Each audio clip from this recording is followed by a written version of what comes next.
That So makes you're up in sense. Rochester, Michigan. That's now I have a friend, my college roommate grew up he's from Farmington Hills. He grew up near me. Okay. Well, So you're about, Farmington's what is about it? 30 miles from us on the other side of Detroit, on the west side of Detroit. We are Nice. east of Detroit. Nice. And do you have a recording studio there? Is that all Yes. yours? Yes. Yes. We have 148 South Street Studio. And we have we've been blessed. We've done a lot of recordings and stuff for lots of different bands and artists. And then we also have a publishing company that Sonny and I own called Underdog Music and Publishing. Beautiful, beautiful, and beautiful Yeah. Rochester. So do you have a lot of clients who come up to record at the studio? We've got a fair number, what's been interesting is that the COVID situation really changed things a lot. We were running about 15 to 18 artist bands a month in the studio prior to COVID. And now we're lucky if we see 4 or 5. Yuck. Yuck. Nic I hate opened hearing the that. studio 10 years ago. This year, in October, will be 10 years since he opened his studio.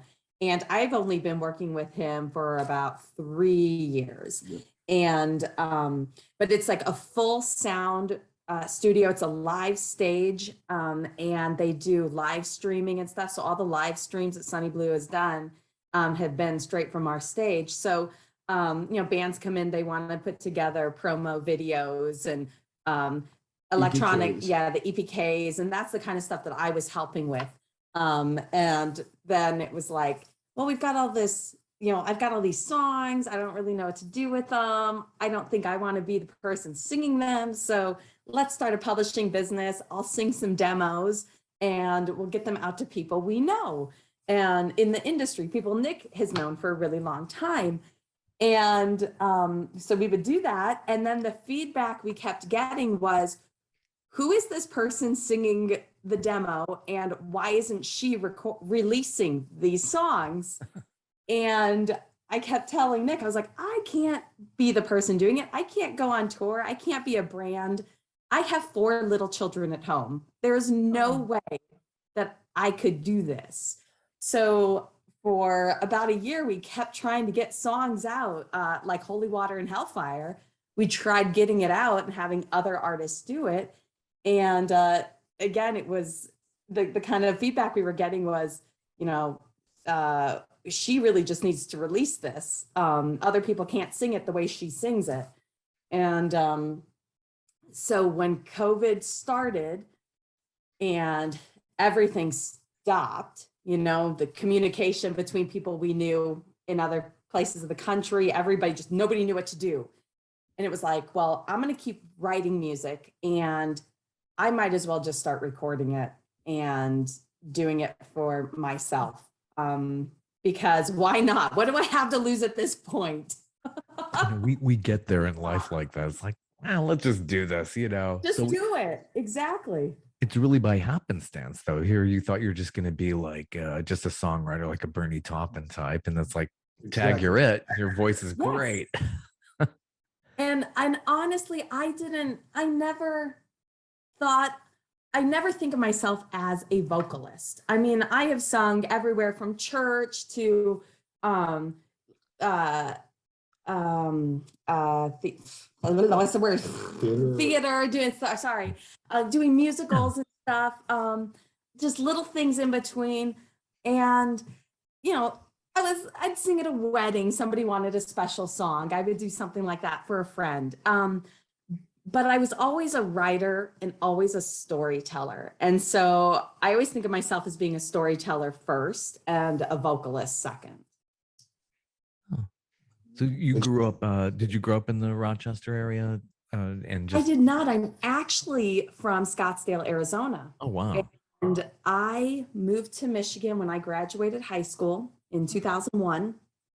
and I went to a very small private liberal arts college, and I studied English because I originally thought I was going to be going, teaching, and but I loved creative writing. I wrote lots of plays, one acts, that kind of stuff. And at the time, this very small school had a tiny theater department. Okay. And, we were lucky that we could even find the space and the funds to do 2 shows a year. And so I started helping there, auditioning. I mean, it was at the time where like they will take anybody who wants to help out gets a role in the theater because we were so small. And so my senior year, I was writing one act plays, and other students would direct them.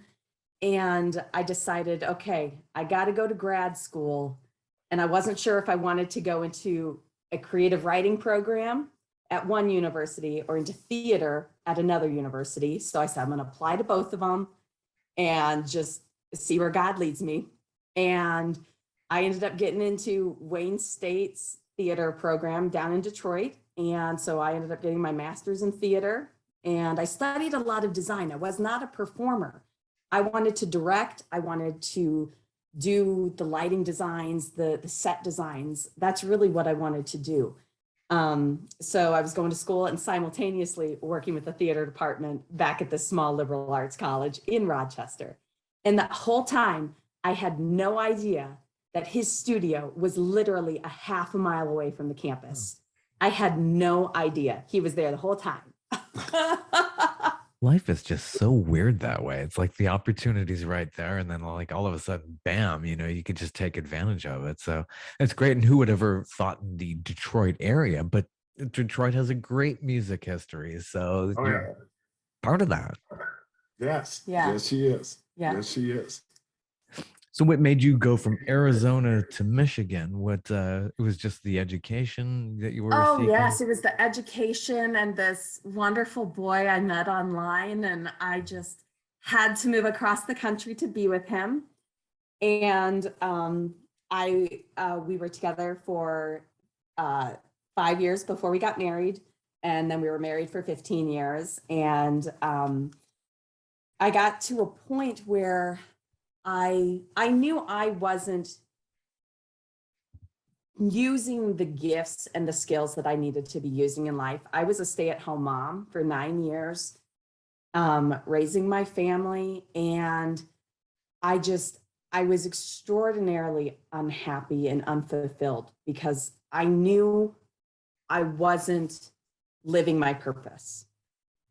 And once I started rehearsing with some other little bands, rehearsing at the studio, which is how I met Nic, I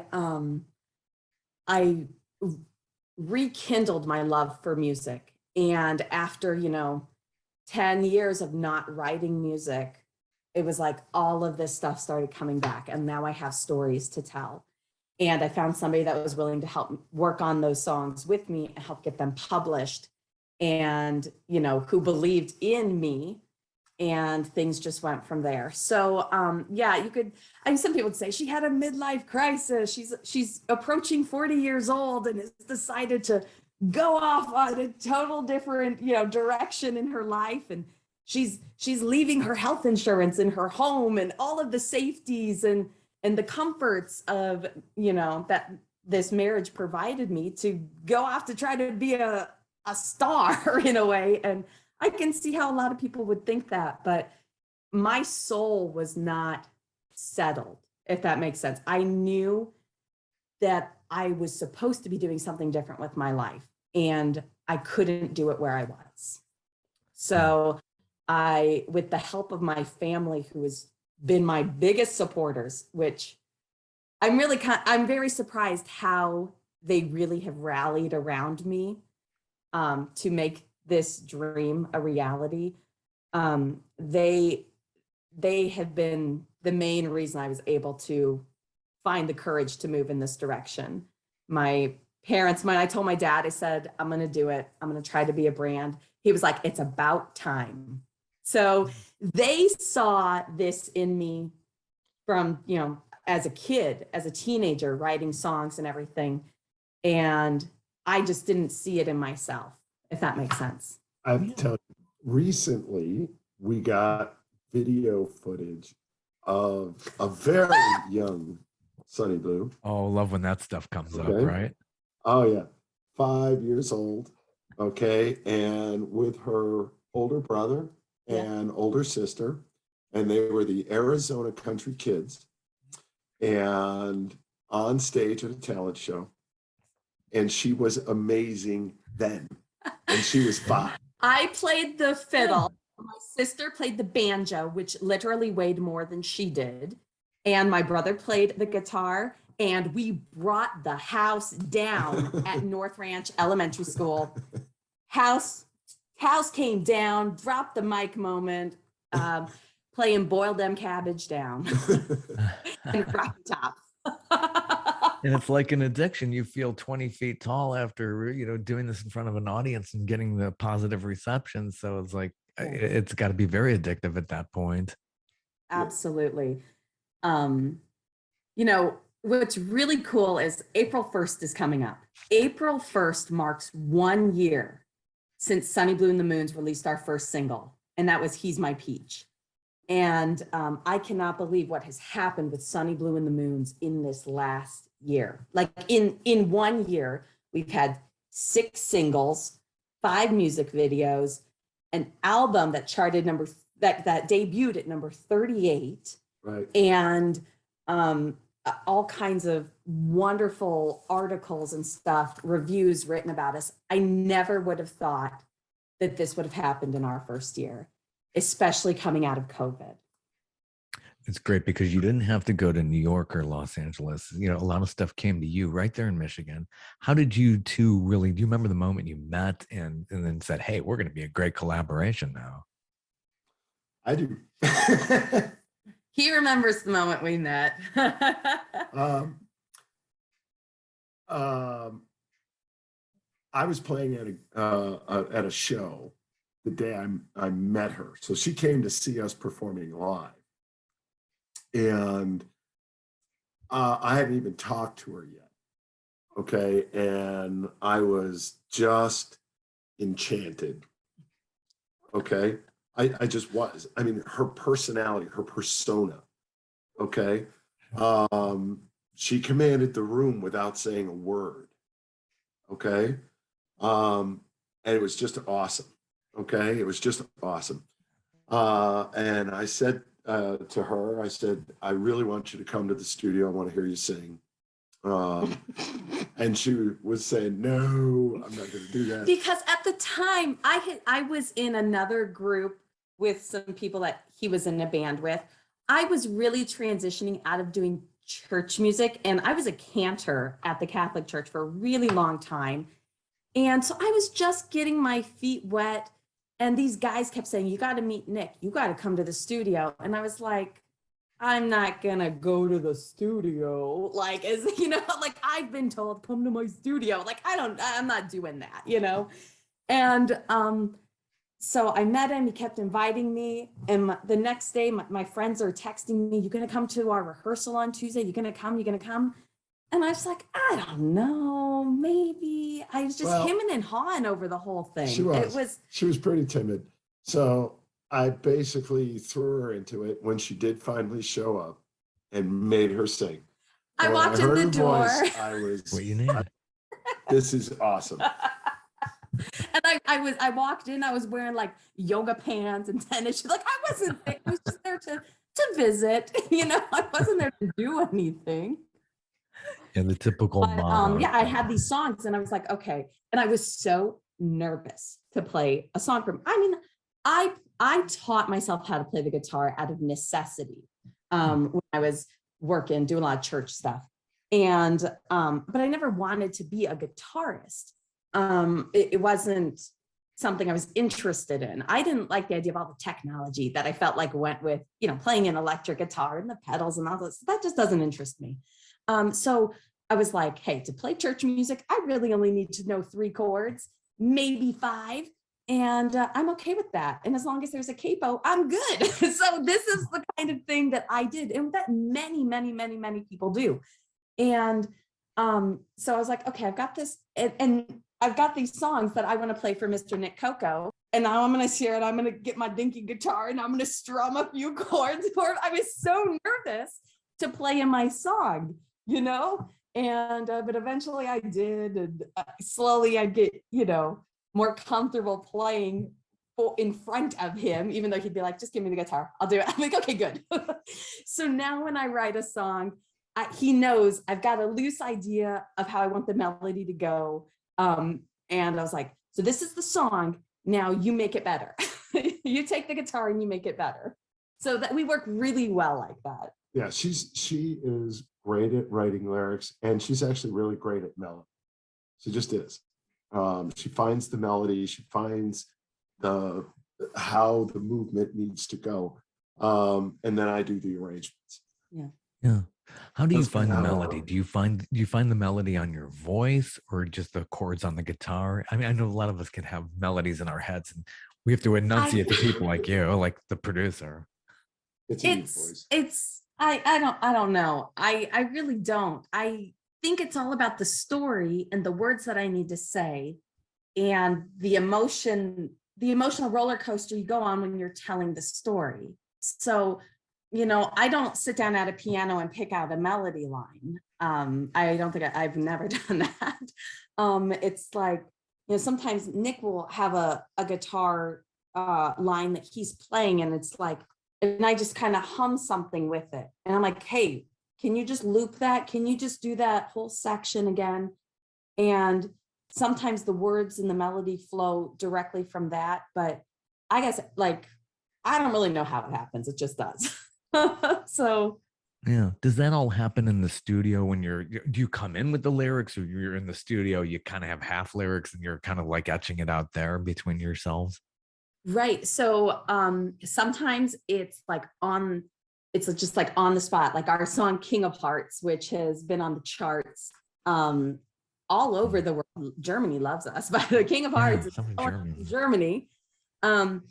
You know, that was a song that we literally wrote in 15 minutes because he just started playing a riff. And I had an idea for this song. I want to do like a King of Hearts gambling sort of thing. And that was the idea. There were no lines or anything until he started playing it. I said, you need to loop that. That's my King of Hearts song. And he just looped it. And I wrote the lyrics right there, and we recorded our scratch and, you know, built it from there. So sometimes it's like that. Other times it's very like inspirational. I was going through this divorce and my mom sent me a text message, and it said, she was soft enough to bend, but strong enough to stand. And I was like, that's really good, Mom. Like, I'm sure I can find something for that. And I ruminated on it for a while. And I was thinking a lot about, you know, my grandmothers and the struggles that they went through raising their children in the Great Depression. You know, I was thinking about, you know, my great great grandmother whose husband abandoned her with 3 children. Thinking about my other great grandmother who made tomato soup out of ketchup and water for her kids, and just all of these. I was just really fascinated by where humanity started and where we have all ended up based on the sacrifice and the backs of our mothers. And, you know, I was thinking about, you know, I have great grandmothers who I obviously will never meet in this world, but someday I will be able to look down that lineage, all of these women who made my existence possible. And so I had all these pictures going through my head, and I started writing this song about a woman, and it became Holy Water and Hellfire. And the line, she was soft enough to bend and strong enough to stand, is right in the middle of the chorus. And Holy Water and Hellfire has been like, has charted in so many different, Nic can tell you more about the charting. The most important thing about what's happening with Holy Water and Hellfire is that it's become an anthem in the Ukraine. Yeah. Right now, we're 25 in the Ukraine, and which is amazing. Yeah. Okay. It really is. But there are mothers who are using this song as motivation to get through their day. Yeah.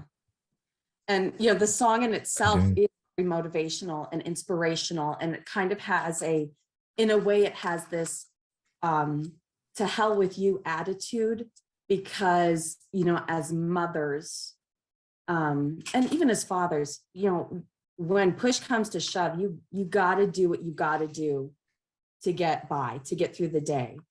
And the song really is about not judging other people for the choices that they have to make in a moment to survive. And yeah, when I wrote this song, obviously this was 2 years ago.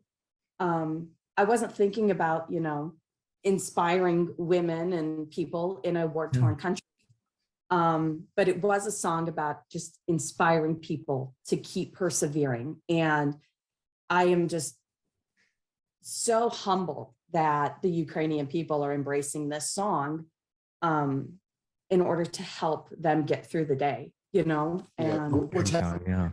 Obviously, what's happening in the Ukraine is a major tragedy. Oh, There's yeah. no doubt about it. So what these people are living through right now is, it's insanity. I mean, it just is. Mhm. All right. I Total mean, hell on earth. It is. yes. Okay. And the fact that Sunny Blue and the Moons can bring just a little bit of respite, just a little bit. I mean, obviously, it's a song. Okay. But it just means so much. And when we did this show in Chicago, we dedicated it to the people in Ukraine, and we've been dedicating shows to them. And it's really important, I think, for artists to have a sense of what's going on in the world. And when people find solace in something you've done, then you need to be humbled by that. You need to be just very sensitive to it. So I don't want anything I'm saying here to sound, you know, conceited or arrogant or anything. That's not what I'm trying to do. We were amazed. We found out about it literally a week ago, that they were playing the song via streaming media, thanks to Apple making music available to the Ukrainian people. Okay. Amazing. Okay. I had no idea. Okay. So, and isn't it Elon Musk's special satellite that's actually getting the Ukrainian people internet? So like ability to stream and do stuff. So thank you, Mr. Musk. Really, you know, seriously. we may have a product that's being utilized, but there's all these great people who did all this great stuff, okay, that made that possible. So, you know, we're a small part of it, a very small part of it, but wow, that's to me is really incredible. The most incredible thing that's ever happened in my life. And I don't think, you know, the song itself, obviously, when it was written, it was not written with any kind of real political intention. It just is a story. And, you know, I am not a openly political sort of person at all. And I don't want to, like, you know, politicize anything. I think that whole idea, though, to me, what's so moving is that it really goes to show that music is a unifier. It is a universal unifier of people, and music, you know, heals people, and we find comfort in it. And I think as an artist, that's my job. It's not to get up on a platform and be political, or to send out tweets and whatever. Like, my job is to unify people through music. And I really believe that this particular song, Holy Water and Hellfire, is doing that. Yeah. And that's also on your album as well? Yes, our album, Breakfast Served Cold, came out on October 1st.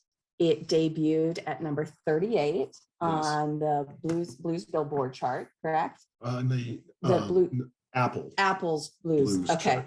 There's lots of charts. That's like there are a lot of charts, and they all get kind of confused and muddled at times in my head. But yeah, that was very exciting. Holy Water and Hellfire is on that album. And the album itself, Breakfast Served Cold, kind of gives you this visual of you're going to get what you get. And it's just raw, it's out there, it's in your face.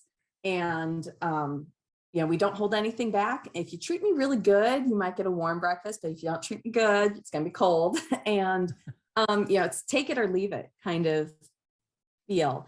The album, I would say, although it's blues, it's eclectically blues, I guess. We have these elements of jazz. The only song that we didn't write the lyrics for on the album is Autumn Leaves, Besame Mucho. So we took the song that was written right after World War II, 1945, by a French poet that became like one of Johnny Mercer's biggest songs here in the United States. And we put that song and, of course, Besame Mucho, which I sing in Spanish, in one song that has this really great kind of dance beat sort of number.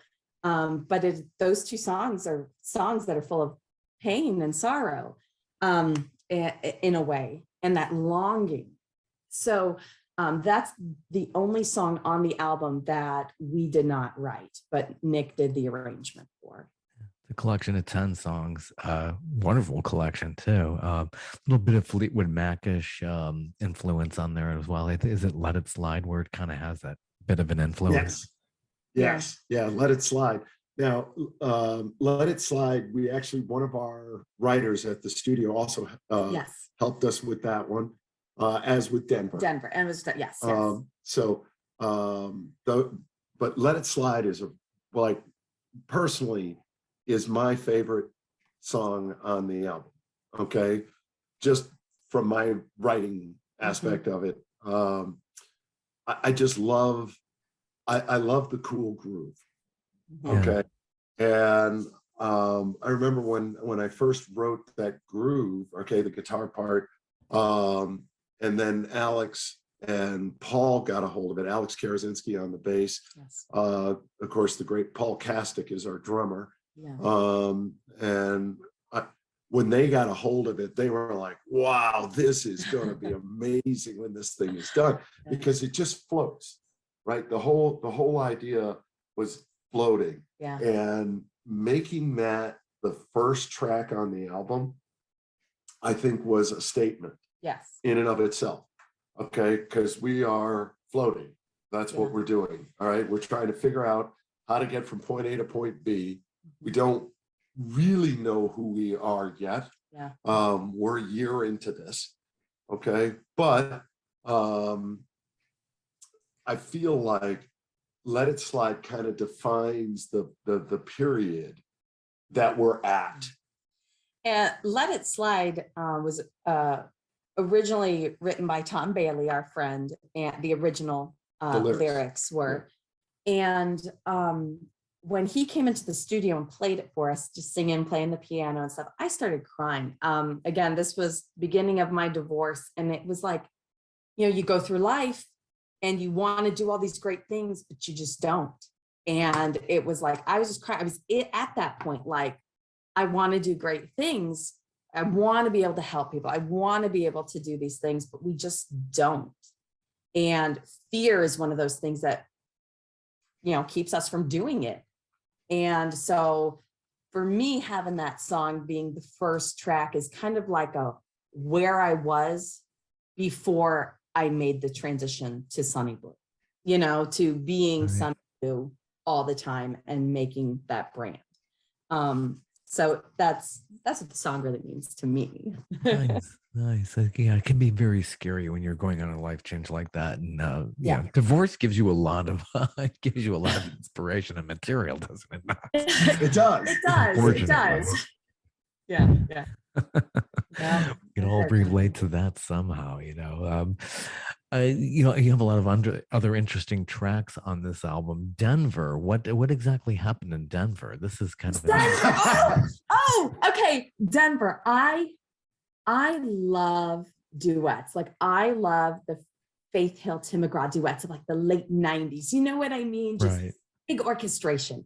And when I was originally writing, I was writing for country artists. That I always thought I'm going to be, if I was a singer, I'd be a country singer. I write country songs. Okay. So I was in the middle of writing this beautiful love ballad duet about these two strangers meeting and what would happen in Denver. Okay. You get it? It's beautiful. I know. The concept's beautiful. He hated it. He hated it.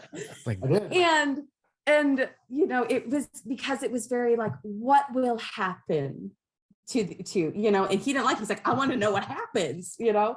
And well, it was more than that. It was more than so it was. I want to chime in.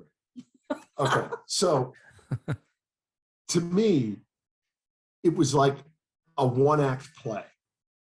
And right, I right to tell all the story. Yeah, I can totally see that.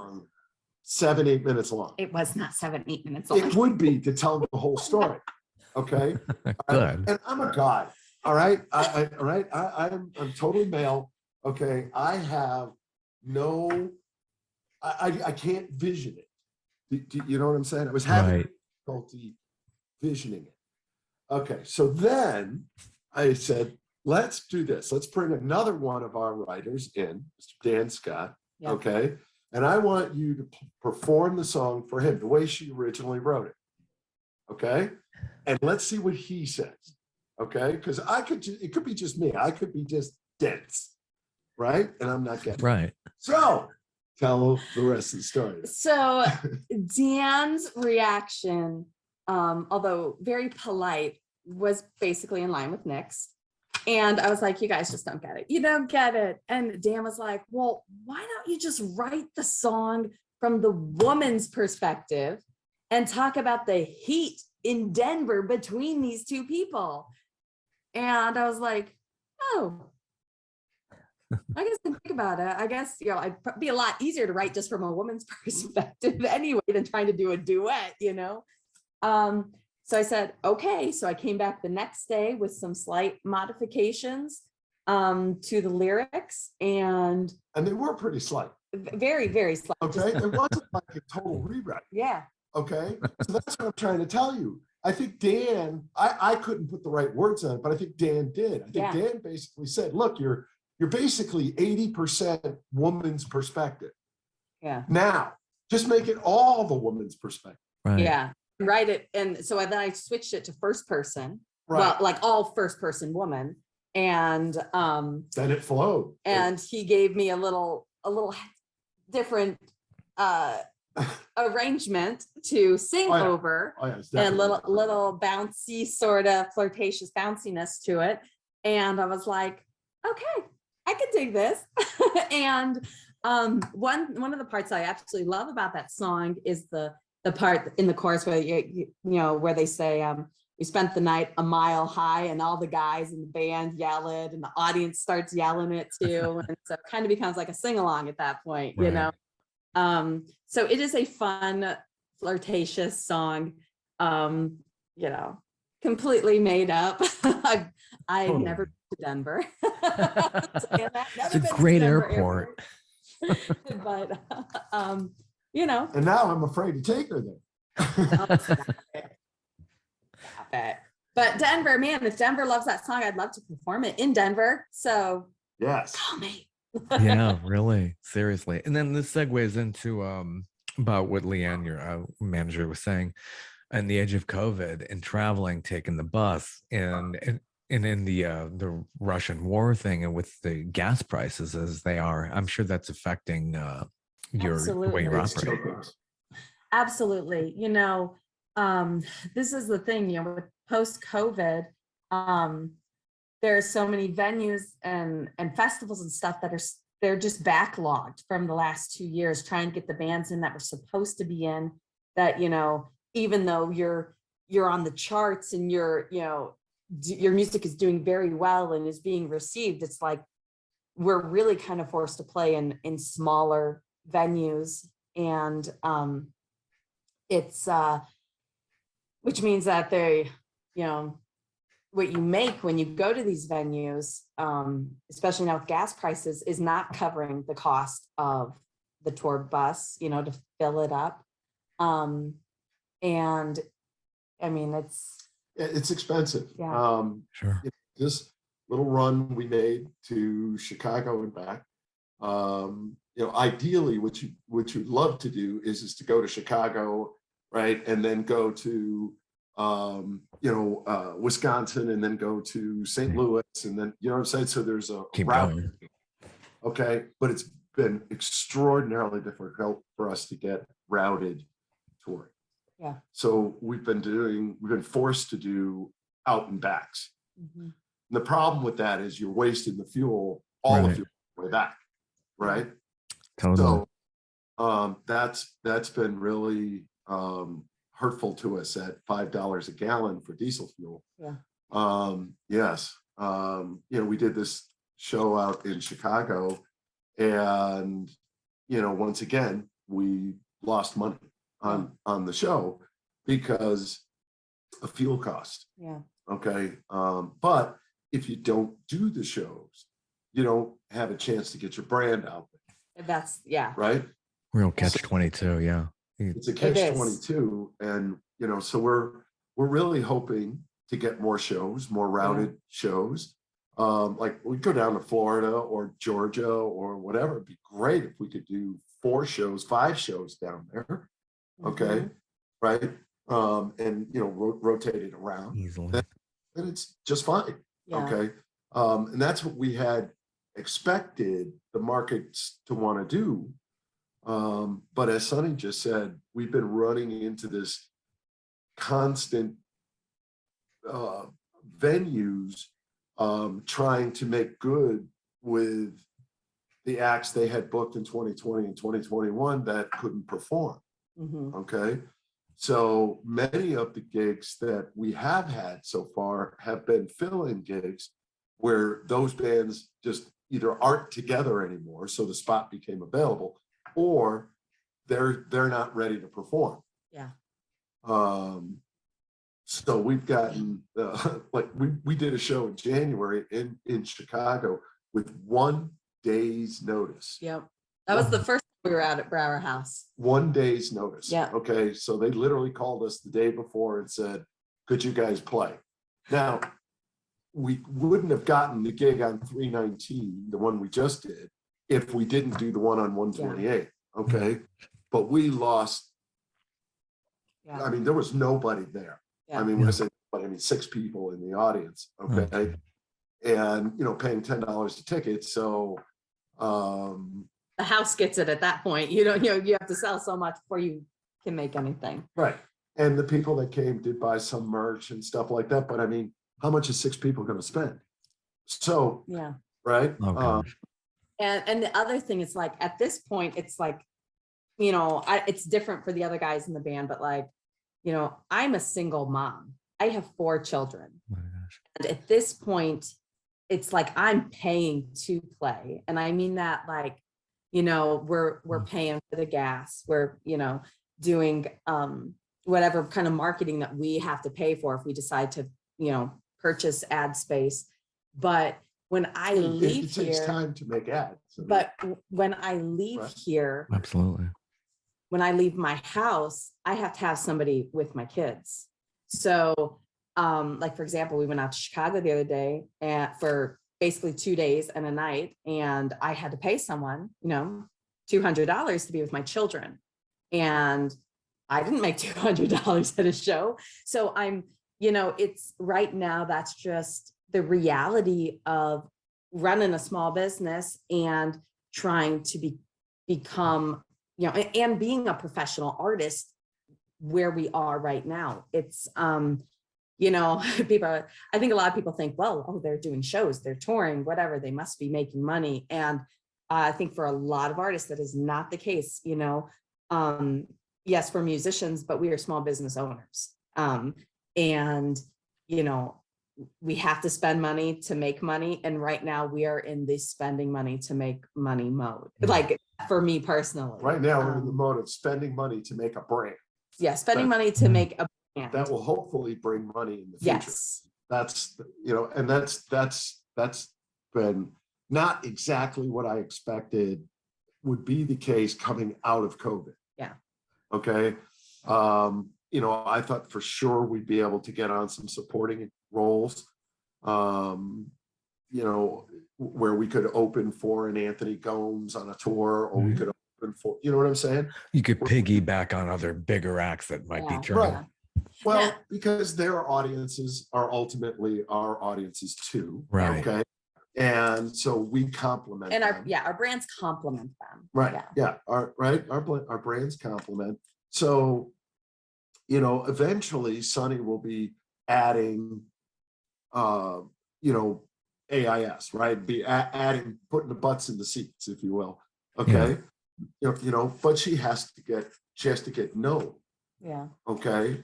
And all venues, regardless, are local. But I do have to say, you know, the radio stations, whether they're terrestrial or online, and podcasters like yourself have been extraordinarily supportive of Sunny Blue and the Moons. And so to celebrate our first anniversary of our first release, you know, He's My Peach, we have recorded a live acoustic version of He's My Peach. It's our anniversary edition that is only going to be available to radio stations. So it will not, people won't be able to stream it.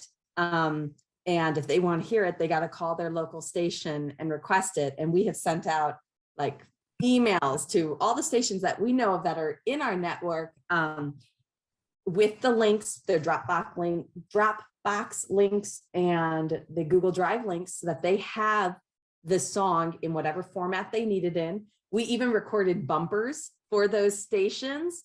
So they have 2 different bumpers that they can choose from.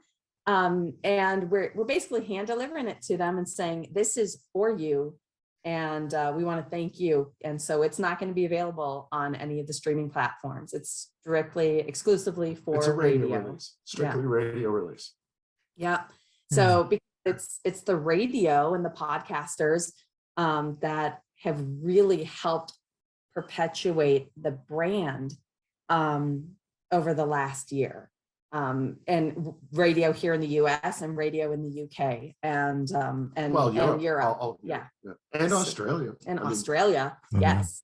I know. So, you know, it's like you want to be good to the people that are being good to you. So, you know, it's they have helped us get where we've been.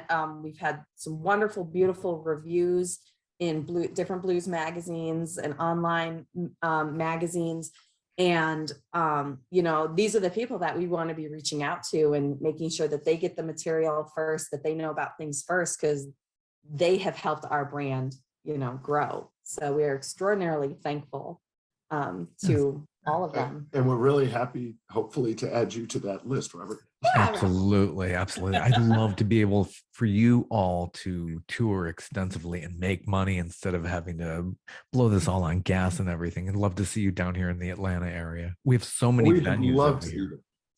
We would love to be there. I mean, literally, you know, it's funny. When you look at Sunny's demographics, she does really well in the South. If you look at her demographics here in just Michigan, okay, all right, outside of Detroit, she does very well. Okay, so when you look at if you go to sunnyblue.com and you look at our show list, you'll see she's booked in Petoskey and Traverse City and Muskegon and okay, all around Michigan shaped like this, you know, all around the outside.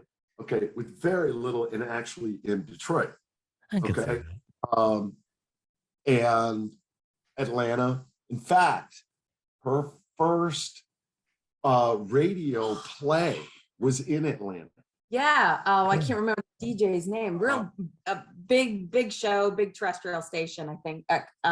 But it right out of Atlanta, but I don't remember the guy's name. But he was like brand new, Sunny Blue, and it was so funny. Once, as soon as he had started playing the song, what song was it? King of Hearts? I can't remember what song he played. And he had introduced us No, in it was Atlanta. Winning. Winning. It was Okay. Winning. So he introduces us on his show, plays Winning, and we get a phone call from GoDaddy saying that our website is about to crash because of all of the people logging onto our website, because we didn't think we'd have any more than, a few hundred people on the site at one time. But yeah, we got there like, you're gonna need to upgrade your website if this continues, because it's gonna keep crashing on people. There you go. Wow, I had no idea that was anybody. really cool. Yeah. That's a good problem to have. It is. It is. Yeah, your stylings would do very well down here, especially probably the suburbs, the exurbs, and then probably could play in the city. Places like, we have a room called Eddie's Attic. I was just at a place last night called the Eastern, which is very new. I saw this band called Sparks, and Okay. beautiful venue. It's really, really nice. So a lot of places to play here. Great. Well, great. we would love to come down and play. Yeah. We absolutely would. So any help you could give, let me know. Yeah, everybody could come to see me Better and yet, see how let we're Leanne know. talking. Let Leanne know. Leanne's our go-to gal. Yeah. She's amazing. Yeah. She's amazing. I've known Leanne since 2014, and all the work that she has done for LaRue, for Chapel Hart, and so many others. Yeah.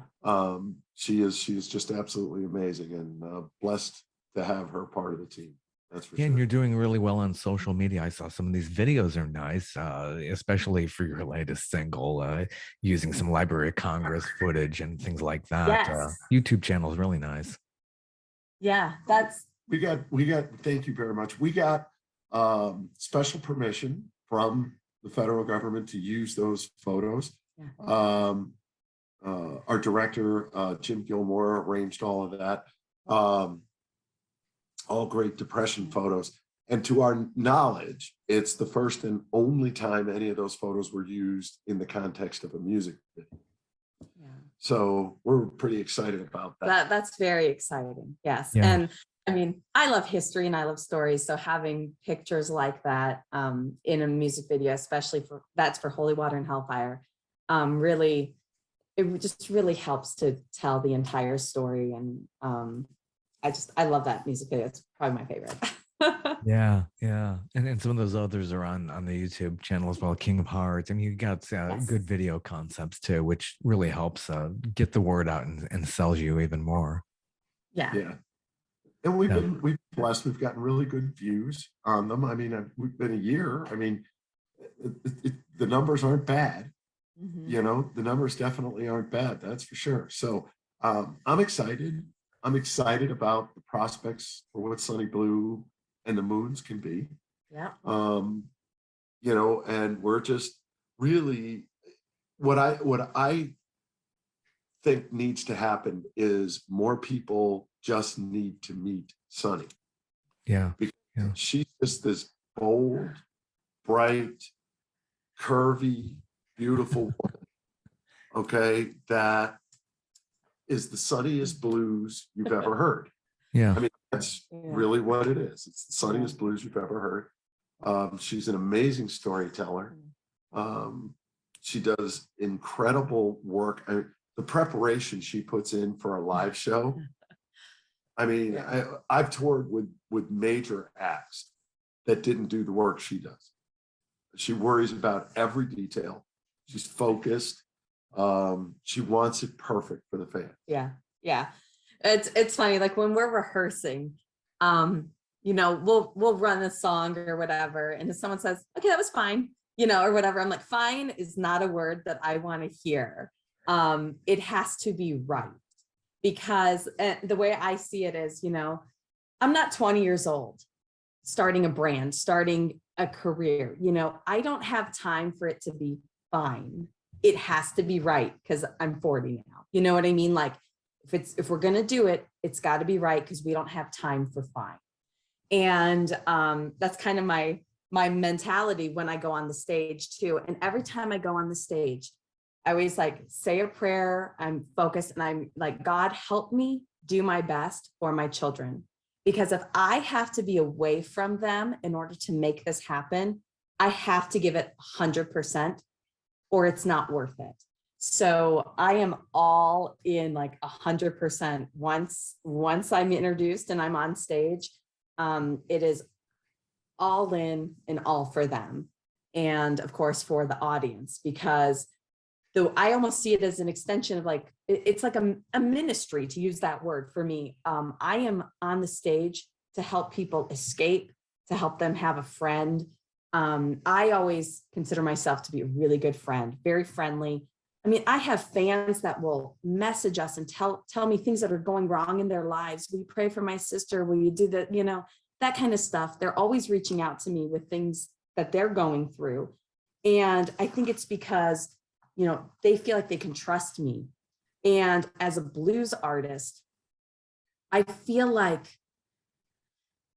when I am performing on stage, I am revealing all of myself to somebody. I am extraordinarily vulnerable, and I have to trust the audience with my feelings, you know, and in the same way, they become extraordinarily vulnerable and embrace that. And then you have this shared, it's like church. It's very holy, you know, spiritual kind of experience that I feel like I've only really experienced as a blues artist. I trust them, they trust me, and there is this bond that is formed between the performer and the audience.